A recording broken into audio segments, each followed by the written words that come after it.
சமீபத்தில் பாருங்க டிஎன்பிஎஸ்சி இளைஞர்கள் இருக்குது. தமிழ்நாடு பப்ளிக் சர்வீஸ் கமிஷன் இன்னைக்கு இளைஞர்களுக்கு அரசாங்க வேலைக்கு செல்ல வேண்டும் என்றால் இந்த குரூப் எக்ஸாம் பரீட்சை தான் எழுத முடியும். குரூப் 2 குரூப் 2A அதற்கான பரீட்சை நடக்குதுங்க ஐயா. மொத்தமா 9000 பேர் எழுதுறாங்க. 9000 பேர் பங்கு பெறக்கூடிய பரீட்சை. சென்னையில 3 சென்டர். பிரசிடென்சி காலேஜ் போறவங்க மாத்தி ஹால் டிக்கெட்ல எம்ஏவி வைஷ்ணவ கல்லூரி போய், எம்ஏவி வைஷ்ணவ கல்லூரி போறவங்க ஹால் டிக்கெட்டை மாத்தி பச்சையப்பாக்கு போ. 9000 பேருக்கு நீ ஹால் டிக்கெட் கொடுக்கணும். 3 IAS அதிகாரிகள், ஏகப்பட்ட அதிகாரிகள் டிஎன்பிஎஸ்சி உட்கார்ந்து இருக்கிறாங்க. அதுக்கு ஒரு போர்டு இருக்கு. டிஎன்பிஎஸ்சி என்பது முதலமைச்சருடைய நேரடி கட்டுப்பாட்டில் இருக்கக்கூடிய ஒரு அமைப்பு.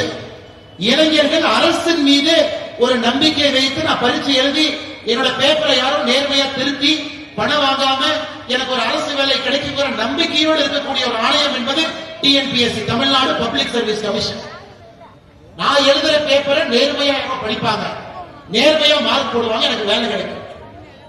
முதலாக சுதந்திரத்திற்கு பிறகு தமிழகத்தில் முதலாக டிஎன்பிஎஸ்சி குரூப் 2 பரீட்சை நிறுத்தி வைக்கப்பட்டது 2 நாட்களுக்கு முன்பு.